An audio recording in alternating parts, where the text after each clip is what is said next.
और अब इंदौर से बड़ी खबर, राउत से बीजेपी के प्रत्याशी मधु वर्मा का विरोध। ड्रेनेज लाइन का भूमि पूजन करने के लिए मधु वर्मा पहुंचे थे, मंच से ही विरोध शुरू हो गया। स्थानीय रहवासियों ने जमकर बवाल किया। कार्यक्रम से मधु वर्मा वापस लौट गए। रहवासियों का आरोप है कि कई सालों से हम ड्रेनेज के लिए जूझ रहे थे, लेकिन अब टिकट मिलने पर इन्हें ड्रेनेज की याद आई है। अब पक्की सड़क को खोदकर ड्रेनेज लाइन डाली जा रही है। ये जनता के पैसों की बर्बादी है। टिकट मिलने के बाद दूसरी बार मधु वर्मा का विरोध हुआ है। पहले बीजलपुर के बीजेपी के बूथ अध्यक्ष मोहन पटेल विरोध कर चुके हैं। पिछले चुनाव में कांग्रेस के जीतू पटवारी से 5,700 वोटों से मधु वर्मा हार गए थे।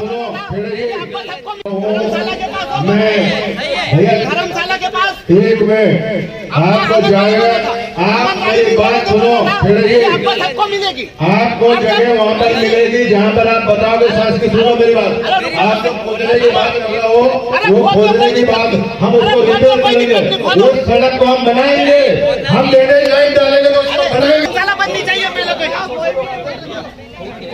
धर्मशाला की जगह मिलेगी, धर्मशाला मैं। खबर भोपाल से, सिमरिया के हनुमान मंदिर को लेकर सियासी संग्राम मचा हुआ है। कांग्रेस ने भाजपाइयों की सद्बुद्धि के लिए पीसीसी में सुंदरकांड का पाठ रखा। नेता प्रतिपक्ष गोविंद सिंह ने कहा कि बीजेपी के नेताओं ने झूठ बोलने की ट्रेनिंग ली है। कमलनाथ ने कई सालों पहले मंदिर का निर्माण करवाया, विशाल हनुमान जी की प्रतिमा रखवाई। बीजेपी उसे झूठ बता रही है। भाजपाइयों को गरिमा का ध्यान रखना चाहिए।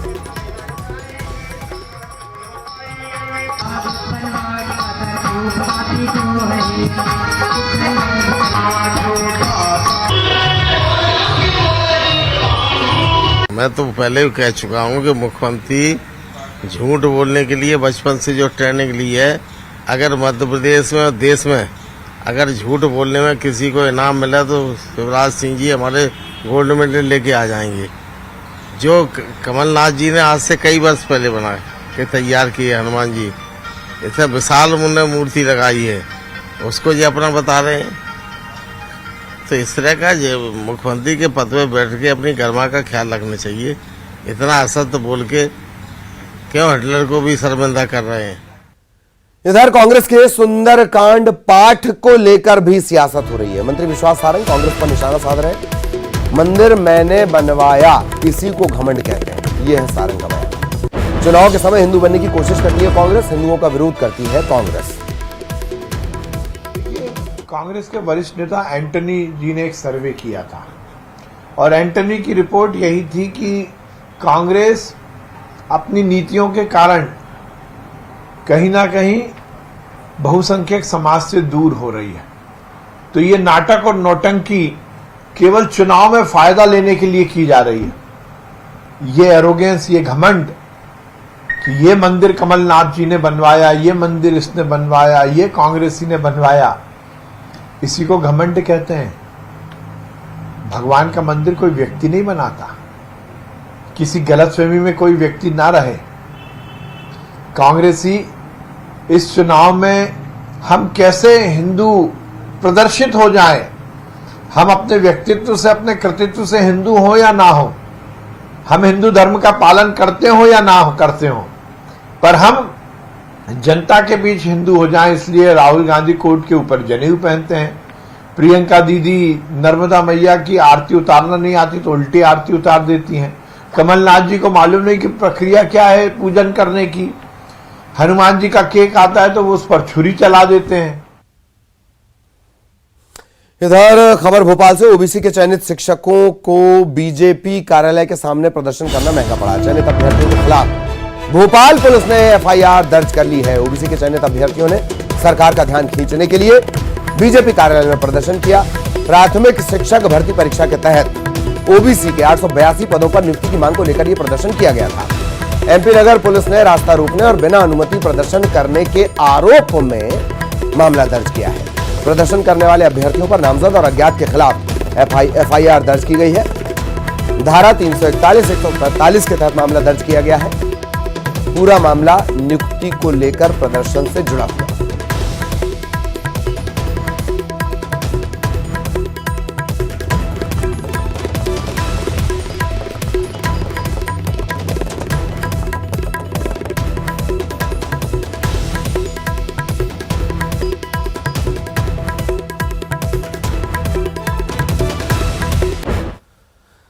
और अब दुर्ग से बड़ी खबर आपको बता दें, नगर निगम में भ्रष्टाचार के खिलाफ बीजेपी का प्रदर्शन। नगर निगम का घेराव करने के लिए बड़ी संख्या में बीजेपी के कार्यकर्ता पहुंचे। घेराव के दौरान हालात बिगड़े और पुलिस के साथ ही बीजेपी के कार्यकर्ता भिड़ गए।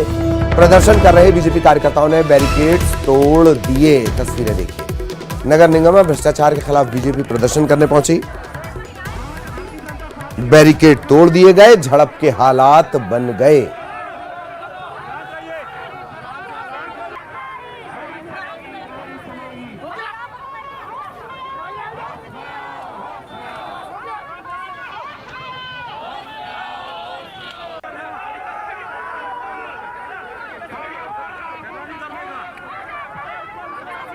नगर निगम में व्याप्त भ्रष्टाचार के खिलाफ आज बीजेपी जो है वो सड़क पर उतर आई है और इसी के तहत में आज बीजेपी कार्यालय से एक बड़ी रैली निकाली गई है और इसी रैली की शक्ल में बीजेपी के कार्यकर्ता यहाँ पहुँचे हुए हैं। दुर्ग नगर निगम में पहुँचकर प्रदर्शन किया जा रहा है। यहाँ पर सैकड़ों की संख्या में यहाँ पर बीजेपी के कार्यकर्ता पहुँचे हुए हैं, जिन्होंने साथ में आप देख सकते हैं कि किस तरह से यहाँ पर पुलिस के साथ झूमा झटकी भी हो रही है और इन्होंने ये बैरिकेड को तोड़ दिया और अंदर जाने का प्रवेश कर रही है, लेकिन पुलिस ने इन्हें रोक लिया है। तो इस तरह से आज जो है नगर निगम दुर्ग के सामने ये बीजेपी का जमकर प्रदर्शन किया जा रहा है और ये आरोप लगा रहे हैं कि जो जिस तरह से यहाँ पर जो कार्य हुए उसमें भारी भ्रष्टाचार निगम के महापौर और यहाँ के जो विधायक उन्होंने किया है। तो इसी की तरह से लगातार जो बीजेपी है आक्रामक नजर आ रही है और बीजेपी जो है अपने प्रदर्शन के तहत में आज दुर्ग नगर निगम पहुंची है और यहाँ पर प्रदर्शन किया जा रहा है। इनका कहना है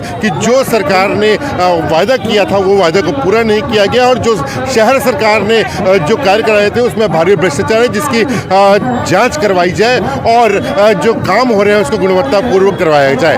न्यूज़ 18 छत्तीसगढ़ के लिए दुर्ग से मिथिलेश ठाकुर। इधर छत्तीसगढ़ में धर्मांतरण को लेकर पूर्व केंद्रीय मंत्री और आदिवासी नेता अरविंद नेताम ने कांग्रेस पर बड़ा आरोप लगाया। उन्होंने कहा कि कांग्रेस ने बस्तर में आदिवासियों का इस्तेमाल किया। सरकार अपने रिकॉर्ड को देखकर कहती है कि धर्मांतरण हुआ नहीं। सच्चाई यह है कि हजारों की संख्या में आदिवासियों के धर्म बदले गए। उन्होंने यह भी कहा कि धर्मांतरण से कांग्रेस को दुतरफा फायदा है।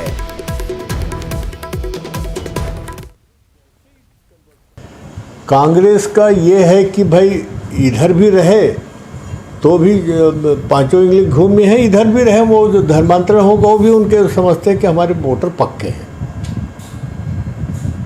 तो उनको बहुत ज़्यादा दिमाग लगाने की जरूरत भी नहीं है उस पार्टी को, कांग्रेस को। आज सरकार इस मामले में कुछ नहीं कर रही।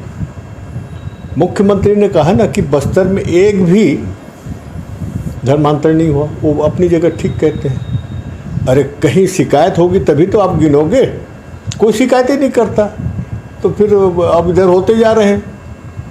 तो ये तो अजीब स्थिति है कि उधर हो भी रहे हैं और सरकार के कहते हैं भाई हम तो हमारे राज्य में कुछ नहीं हो रहा है।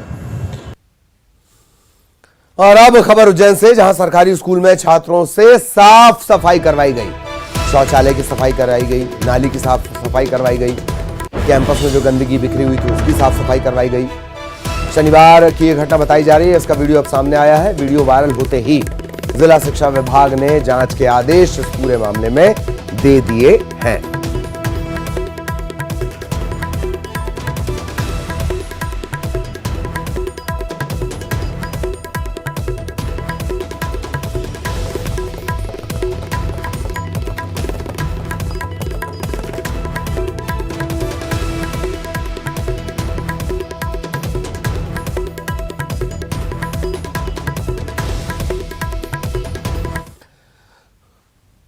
और अब अपडेट आपको बताएं, भाजपा नेता सना हत्याकांड से जुड़ा हुआ जबलपुर से खबर मिल रही है। नागपुर पुलिस इस पूरे मामले की पड़ताल कर रही है। नागपुर पुलिस की 3 टीम जबलपुर पहुंची है। सना के शव की तलाश की जा रही है। नदी से 50 किलोमीटर के दायरे में आने वाले हर गांव में सर्च ऑपरेशन चलाया जाएगा।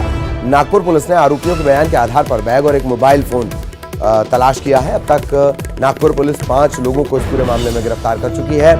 इस मामले में तेंदुखेड़ा के विधायक संजू शर्मा से भी पूछताछ हो चुकी है। 2 अगस्त को जबलपुर स्थित फ्लैट में आरोपी अमित शाहू ने सना खान को मौत के घाट उतार दिया था। पूरा मामला 50 लाख के लेन देन से जुड़ा हुआ है। जो आरोपी है उसका यह कहना है कि लाश को शाहपुरा थाना इलाके की हिरन नदी में इसने फेंक दिया था। वारदात के तकरीबन 26 दिन बीत चुके हैं। नागपुर पुलिस सना के शव को बरामद नहीं कर पाई है। इधर शाजापुर में अतिक्रमण पर प्रशासन ने एक्शन लिया है। जिला अस्पताल के पास की अस्थायी दुकानों को हटा दिया गया है। 1 दर्जन से ज्यादा अस्थायी दुकानें हटा दी गई हैं। प्रशासन की कार्रवाई का दुकानदार विरोध भी कर रहे हैं। अतिक्रमण हटाने के दौरान जमकर हंगामा हुआ, बवाल हुआ और यही वजह रही कि मौके पर भारी पुलिस जाब्ता पुलिस बल तैनात करना पड़ा।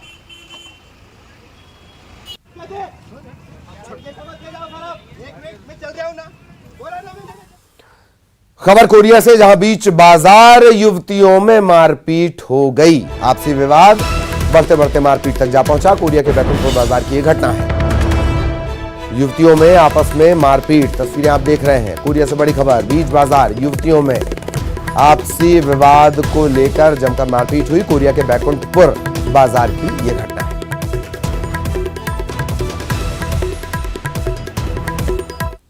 बड़ी खबर भोपाल से, न्यूज 18 की खबर का बड़ा असर। राज्य सरकार ने रक्षाबंधन पर 30 अगस्त को घोषित किया है नेगोशिएबल इंस्ट्रूमेंट एक्ट के तहत अवकाश। बैंक कर्मचारियों को रक्षाबंधन का अवकाश मिल सकेगा। 25,000 से ज्यादा कर्मचारियों को 30 अगस्त को अवकाश मिल सकेगा। न्यूज 18 ने एक दिन पहले बैंक एम्प्लॉयज एसोसिएशन की मांग से जुड़ी खबर दिखाई थी। अब राज्य सरकार की तरफ से आदेश जारी किया गया है।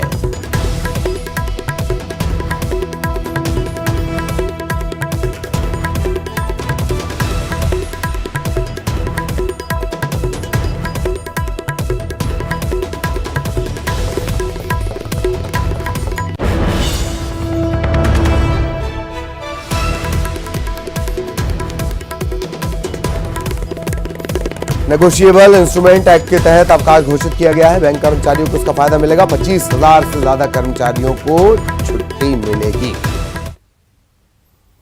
और इसी के साथ इस बुलेटिन में इतना ही। खबरें जारी हैं।